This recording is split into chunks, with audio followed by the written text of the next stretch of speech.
जय माता दी भक्तों, आज जानकारी लेकर आए हैं कुंडलिनी शक्ति। और कुंडलिनी शक्ति जब जागृत होने लगती है तो एक साधक में क्या क्या लक्षण दिखाई पड़ते हैं उसके विषय पर। भारतीय चिंतन में योग मोक्ष प्राप्ति का एक महत्वपूर्ण साधन है। योग की विविध परंपराओं जैसे ज्ञान योग, कर्म योग, भक्ति योग, हठ योग आदि का अंतिम लक्ष्य मोक्ष या समाधि की प्राप्ति है। हठ योग के साधनों के माध्यम से वर्तमान में व्यक्ति स्वास्थ्य लाभ तो करता ही है, पर इसके आध्यात्मिक लाभ भी निश्चित रूप से व्यक्ति को मिलते हैं। हठ योग नाम से ऐसा प्रतीत होता है कि यह क्रिया हठ पूर्वक की जाने वाली है, परंतु ऐसा नहीं है। अगर हठ योग की क्रिया एक उचित मार्गदर्शन में की जाए तो साधक सहजतापूर्वक इसे कर सकता है। हठ योग की क्रियाएं कठिन हैं, जिसके लिए निरंतरता और दृढ़ता आवश्यक है। प्रारंभ में साधक हठ योग की क्रिया के अभ्यास को देखकर जल्दी करने को तैयार नहीं होता, इसलिए एक सहनशील, परिश्रमी और तपस्वी व्यक्ति ही इस साधना को कर सकता है। संस्कृत शब्दार्थ कौस्तुभ में हठ योग शब्द को 2 अक्षरों में विभाजित किया है। ह अर्थात हकार, ठ अर्थात ठकार। हकार का अर्थ है सूर्य तथा ठकार का अर्थ है चंद्रमा। हकार सूर्य तथा ठकार चंद्रमा नाड़ी के योग को हठ योग कहते हैं। गोरक्ष संहिता के अनुसार नाभि के नीचे नाड़ियों का मूल स्थान है। उसमें से 72,000 नाड़ियाँ निकली हैं। उनमें प्रमुख 72 हैं। उनमें से 3 प्रमुख नाड़ियाँ हैं इडा, पिंगला तथा सुषुम्ना। इडा नाड़ी बाईं नासिका तथा पिंगला नाड़ी दाईं नासिका से संबद्ध है। इडा नाड़ी मूलाधार के बाएं भाग से निकलकर प्रत्येक चक्र को पार करते हुए मेरुदंड में सर्पिल गति से ऊपर चढ़ती है और आज्ञा चक्र के बाएं भाग में इसका अंत होता है। पिंगला नाड़ी मूलाधार के दाएं भाग से निकलकर इडा की विपरीत दिशा में सर्पिल गति से ऊपर चढ़ती हुई आज्ञा चक्र के दाएं भाग में समाप्त होती है। इडा निष्क्रिय, अंतर्मुखी एवं नारी जातीय तथा चंद्र नाड़ी का प्रतीक है। पिंगला को सूर्य नाड़ी भी कहते हैं।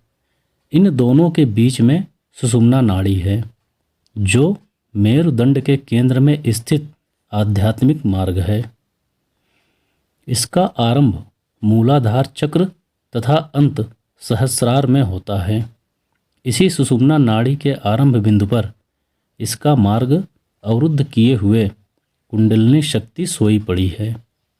इस शक्ति के जग जाने पर शक्ति सुषुम्ना, जिसे ब्रह्मरंध्र भी कहते हैं, में प्रवेश कर सभी चक्रों को भेदती हुई सहस्रार चक्र पर शिव से मिल जाती है। जब बाईं नासिका में श्वास का प्रवाह अधिक होता है तो इडा नाड़ी, जो हमारी मानसिक शक्ति का प्रतीक है, की प्रधानता रहती है।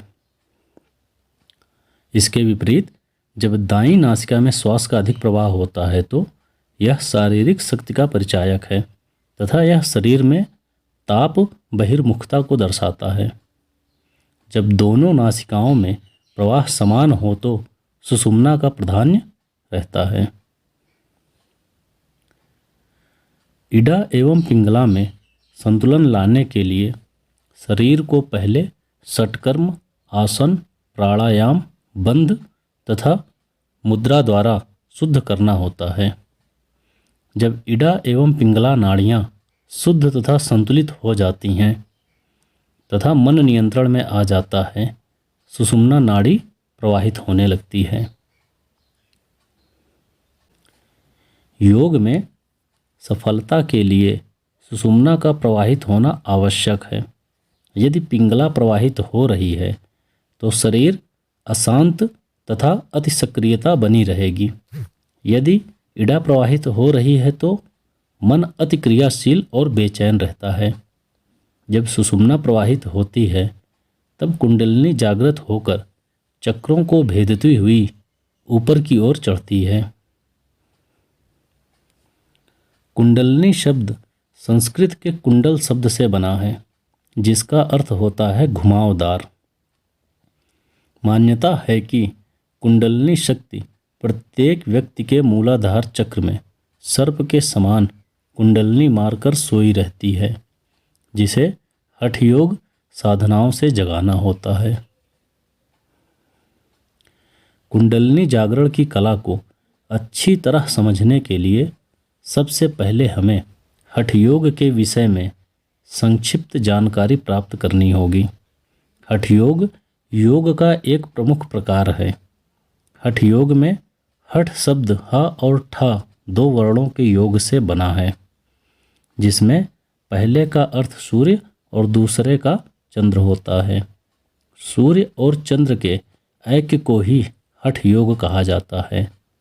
हठ योग ग्रंथों के अनुसार हमारे शरीर में 7 चक्र, 72,000 नाड़ियाँ और 10 प्रकार की वायु या प्राण होते हैं। शरीर में मूलतः 7 मुख्य चक्र होते हैं, जो मेरुदंड के मध्य से गुजरने वाली सुषुम्ना नाड़ी में स्थित होते हैं। सुषुम्ना मूलाधार चक्र से आरंभ होकर सिर के शीर्ष भाग तक जाती है। ये चक्र नाड़ियों से संबद्ध होते हैं। चक्रों को प्रतीकात्मक रूप से कमल के फूल के रूप में दिखाया जाता है।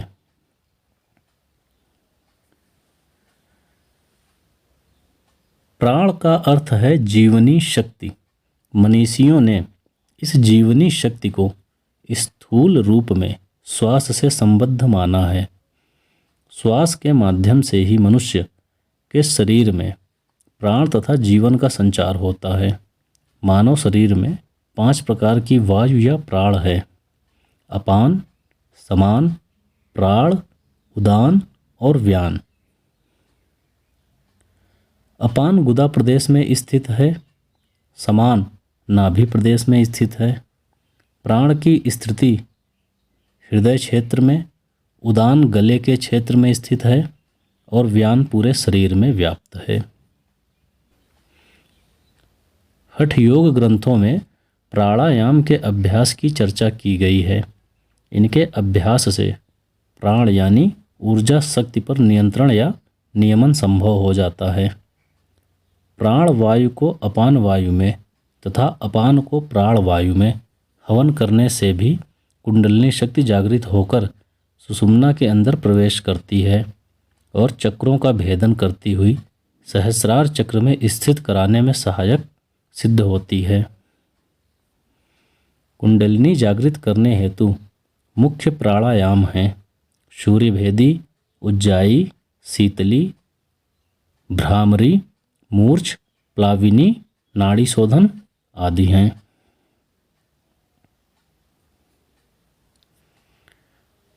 सप्त चक्रों का वर्णन इस प्रकार है। सर्वप्रथम मूलाधार चक्र। यह पुरुष शरीर में जनेंद्रिय और गुदा के बीच तथा स्त्री शरीर में गर्भाशय ग्रीवा में स्थित है। मूलाधार का अर्थ होता है हमारे अस्तित्व का आधार, इसीलिए इसे मूल केंद्र माना जाता है। मूलाधार चक्र पृथ्वी तत्व तथा हमारी घ्राणेन्द्रिय से संबद्ध है। इसका प्रतीक है 4 दल वाला गहरा लाल कमल। इसका बीज मंत्र लम है। इसके केंद्र में पृथ्वी तत्व का यंत्र पीला वर्ग है। इसी वर्ग के केंद्र में एक लाल त्रिभुज है, जिसका शीर्ष नीचे की ओर है। वह शक्ति का प्रतीक है। त्रिभुज के भीतर एक लिंग है, जो सूक्ष्म शक्ति का प्रतीक है। हमारी कुंडलिनी शक्ति सुषुप्तावस्था में इसी लिंग के चारों ओर 3.5 लपेट लिए हुए लेटी हुई है। यह कुंडलिनी शक्ति का निवास स्थान है। यही स्थान मनुष्य की समस्त शक्ति काम शक्ति, भावनात्मक, मानसिक, अतीन्द्रिय या आध्यात्मिक शक्ति का केंद्र है। हठ योग का उद्देश्य है आत्मशुद्धि, मानसिक एकाग्रता तथा क्रियाओं द्वारा इसी सुषुप्त कुंडलिनी शक्ति को जागृत कर इसे विभिन्न चक्रों से होते हुए सहस्रार चक्र तक ले जाना, जिसे शिव स्थान भी कहते हैं। स्वाधिष्ठान चक्र मूलाधार चक्र से लगभग 2 अंगुल ऊपर मेरुदंड में जनेंद्रिय के ठीक पीछे स्वाधिष्ठान चक्र होता है। यह जल तत्व तथा रसेंद्री से संबद्ध है। इस चक्र को सिंदूरी रंग के षटदलीय कमल पुष्प के रूप से चित्रित किया जाता है। इसका बीज मंत्र वम है। यह चक्र इंद्रिय सुख भोग की अभिलाषा का प्रतीक है। स्वाधिष्ठान की मुख्य वायु ध्यान है तथा यह चक्र प्राणमय कोश का निवास स्थान है। इसकी शुद्धि से व्यक्ति पाशविक वृत्तियों से ऊपर उठ जाता है। मणिपुर चक्र यह नाभि के ठीक पीछे मेरुदंड में स्थित है। यह अग्नि तत्व से संबद्ध है। इस चक्र को 10 दलों वाले कमल के रूप में चित्रित किया जाता है। कमल के मध्य में अग्नि तत्व का गहरे लाल रंग का त्रिभुज है। इसका बीज मंत्र रम है। इसका संबंध महत्वाकांक्षा, इच्छा शक्ति तथा शासन करने की क्षमता से है। हमारा पूरा पाचन तंत्र इसी चक्र से नियंत्रित होता है।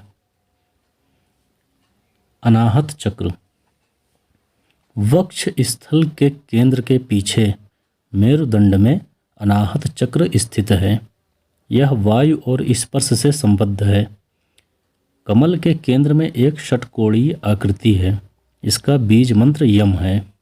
यह निस्वार्थ प्रेम का प्रतीक है।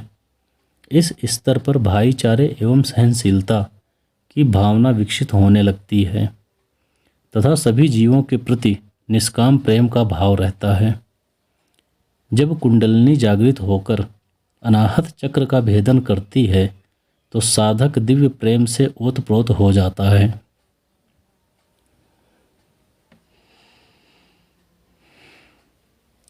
विशुद्ध चक्र यह गर्दन तथा कंठकूप के पीछे मेरुदंड में स्थित है। यह शुद्धि का केंद्र है। इसे 16 दल वाले बैगनी कमल द्वारा दर्शाया जाता है। कमल के केंद्र में सफ़ेद वृत्त है जो आकाश तत्व का यंत्र है।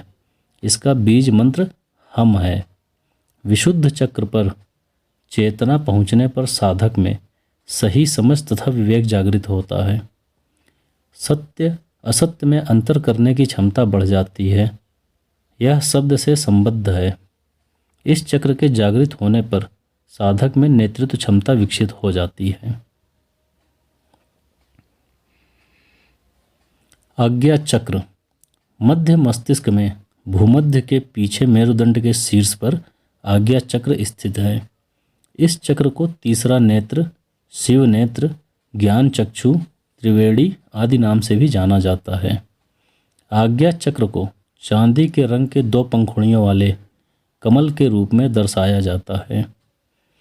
ये 2 पंखुड़ियाँ सूर्य तथा चंद्र या पिंगला एवं इड़ा का प्रतीक हैं। कमल के केंद्र में पवित्र बीज मंत्र ओम अंकित है। जब आज्ञा चक्र जागृत होता है तो मन स्थिर तथा शक्तिशाली हो जाता है और 5 तत्वों के ऊपर साधक का नियंत्रण हो जाता है। इसके अतिरिक्त साधक इस केंद्र से विचारों का संप्रेषण एवं अधिग्रहण करने में सक्षम हो जाता है। इसके जागरण से बुद्धि, स्मृति एवं प्रबल एकाग्रता शक्ति प्राप्त होती है। सहस्रार चक्र यह सिर के शीर्ष भाग, जो नवजात शिशु के सिर का सबसे कोमल भाग होता है, में अवस्थित है। यह वस्तुतः चक्र नहीं है, यह चेतना या सर्वोच्च स्थान है। कुंडलिनी शक्ति को मूलाधार से जागृत कर सभी चक्रों को भेद कर यहाँ पर पहुँचना होता है। यही उसकी अंतिम गति है। सहस्रार को 1000 दल वाले दीप्त कमल के रूप में दर्शाया जाता है। मूलाधार शक्ति प्रकृति या पार्वती का स्थान है। सुषुप्त कुंडलिनी को जागृत कर सभी चक्रों को भेदते हुए सहस्रार चक्र, जिसे शिव, चेतना या परमात्मा का स्थान माना गया है, में स्थित होने को ही कुंडलिनी का पूर्ण जागरण या जीवात्मा और परमात्मा का मिलन या चेतना और पदार्थ का मिलन कहते हैं। यहाँ योगी परम गति को प्राप्त करता है, जन्म मृत्यु के चक्र को पार कर जाता है। कुंडलिनी शक्ति को समझने के लिए सबसे पहले हमें ब्रह्म और शक्ति को समझना होगा।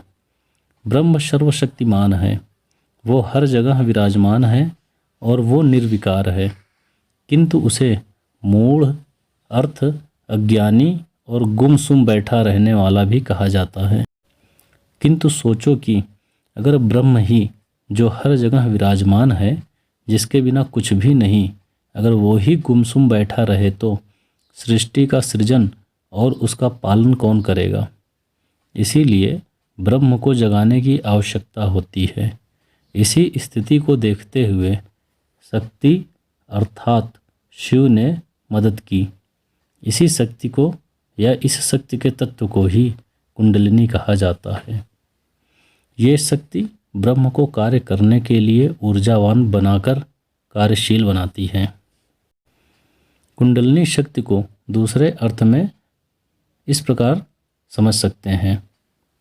ईश्वर की पराशक्ति, जिसे हम माता पार्वती, लक्ष्मी, दुर्गा या काली इत्यादि नामों से पुकारते हैं, वो ईश्वर का ही हिस्सा होती है। जब ईश्वर और ईश्वर की ये पराशक्ति मिलती है तो ईश्वर के उस भाग को अर्धनारीश्वर कहा जाता है। परमपिता परमेश्वर की इसी पराशक्ति को कुंडलिनी कहा जाता है। मनुष्य की यह कुंडलिनी शक्ति या दिव्य शक्ति मनुष्य शरीर की रीढ़ की हड्डी के नीचे मूलाधार में स्थित होती है, किंतु जब तक इसे जगाया ना जाए ये वहाँ 3.5 आंट लगाकर सोती रहती है। इन्हीं आंटों को कुंडलिनी कहा जाता है और क्योंकि ये शक्ति है तो इसे कुंडलिनी शक्ति कहा जाता है। इसके जागरण की प्रक्रिया के दौरान ये शक्ति ऊपर की तरफ बढ़ती रहती है। इस शक्ति पर ईश्वर का नियंत्रण होता है, इसीलिए इसके इतने शक्तिशाली और प्रचंड वेग के होने के बाद भी ये अनुशासित और नियंत्रित रहती है। ये धीरे धीरे ऊपर बढ़ते हुए 6 चक्रों को पार करती है और सहस्रार चक्र पर पहुंच जाती है। कुंडलिनी में 3 चक्र, 3 कोण, 3 भूपुर, 3 स्वर के मंत्र और इसके 3 ही पहलू होते हैं।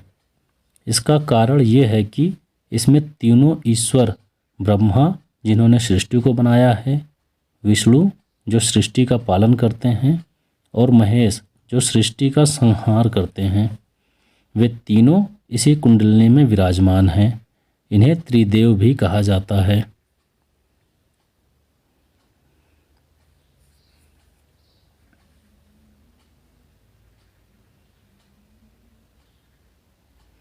कुंडलिनी शक्ति या ऊर्जा शरीर के हर हिस्से में विराजमान होती है, इसीलिए ये शरीर की 5 वायु को भी नियंत्रित करती हैं। इन्हीं 5 वायु की वजह से ही मानव शरीर की रचना होती है और वो मानव शरीर को पकड़े और आकार दे पाता है। ये 5 वायु कुछ इस प्रकार हैं। प्राण, ये शरीर के ऊपर वाले हिस्से में स्थित होती है और हमेशा ऊपर की ही तरफ बढ़ती है।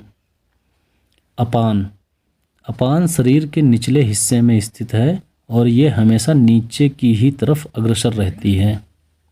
सामान, ये मानव धड़ में ही रहती है और खाने की चीज़ों के साथ अपना कार्य करती है। व्यान, व्यान मानव हृदय में रहती है और वहाँ से खून के साथ मिलकर संपूर्ण शरीर में प्रसारित होती है। उदान, जब मनुष्य मरता है तो उस वक्त ये आत्मा को ऊपर की तरफ लेकर जाती है। ये 5 वायु मिलकर कुंडलिनी शक्ति को नियंत्रित करती है और शरीर को कार्यरत रखती है। इसीलिए कुंडलिनी शक्ति को चैतन्य भी कहा जाता है, क्योंकि ये शरीर में चेतना को बनाए रखती है।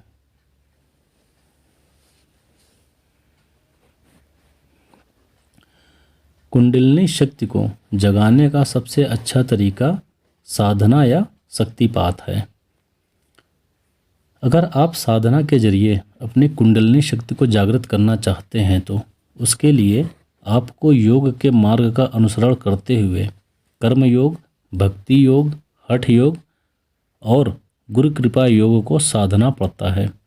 साथ ही आपको प्राणायाम, यौगिक क्रियाओं और ब्रह्मचर्य का पालन भी करना पड़ता है। इन सब नियमों के पालन के अलावा आप में अनुशासन, धैर्य और सहनशीलता का होना भी अति आवश्यक है। शक्तिपात ये एक योग है जिसके जरिए आपको एक व्यक्ति के द्वारा दूसरे व्यक्ति को आध्यात्मिक शक्ति दी जाती है। सीधे शब्दों में कहें तो एक गुरु अपने शिष्य को अपनी आध्यात्मिक शक्ति देकर उसकी कुंडलिनी शक्ति के जागरण में सहायक होता है। शक्ति को शिष्य तक पहुंचाने के लिए गुरु कुछ मंत्रों का या पवित्र शब्दों का इस्तेमाल करता है। इस दौरान वो अपने नेत्रों को बंद रखता है और शिष्य को स्पर्श कर उसके आज्ञा चक्र में अपनी शक्ति को डालता है।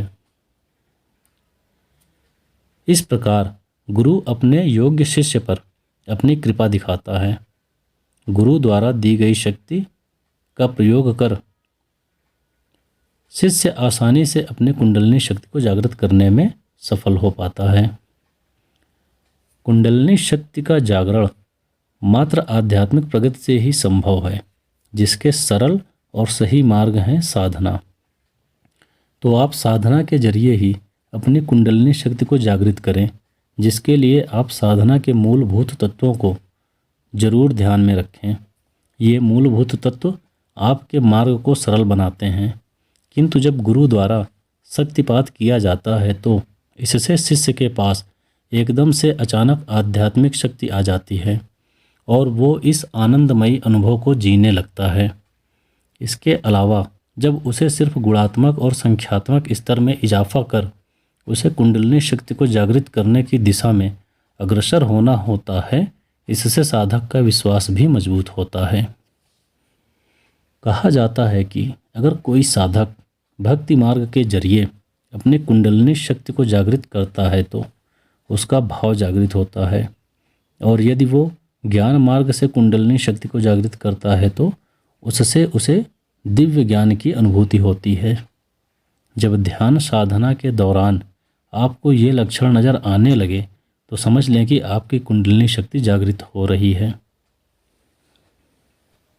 जब आपको दिव्य दर्शन, सुगंध, स्वाद, श्रवण और किसी के आपको छूने की अनुभूति हो, जब आपको परमात्मा की तरफ से संदेश मिलने लगे, जब मूलाधार चक्र में स्पंदन होने लगे, जब आपके रोंगटे खड़े होने लगें, जब गहन साधना के दौरान आपकी श्वास चलते चलते रुक जाए, जब आपको अपनी रीढ़ की हड्डी में नीचे से ऊपर तक सिरहन होने लगे, जब आप अकारण ही आनंदित रहने लगें, जब स्वतः ही आपके मुख से ओम का उच्चारण होने लगे, जब आपकी आँखें भूमध्य में स्थिर होकर सांभवी मुद्रा लगने लगें, जब आपको शरीर के विभिन्न भागों में झटके लगने की अनुभूति होने लगे, जब ध्यान के दौरान आपकी बंद पलकें जोर लगाने पर भी ना खुलें, जब सभी संदेह दूर हो जाए और आपको सभी आध्यात्मिक ग्रंथों का मर्म समझ आने लगे, जब ध्यान के दौरान आपको अपना शरीर हवा से भी हल्का महसूस होने लगे, जब संकट काल व मुसीबत के समय में भी आपका मन व्यग्र या विचलित ना हो, जब आप किसी भी कठिन कार्य को बिना थके घंटों तक करते चले जाएं, जब आपको हर समय एक खुमारी या नशे जैसी स्थिति रहने लगे और होश पूरा रहे, जब आपकी कही बातें सिद्ध सिद्ध होने लगें, तब जाने कि आपकी सोई शक्ति जाग रही है। जय माता दी।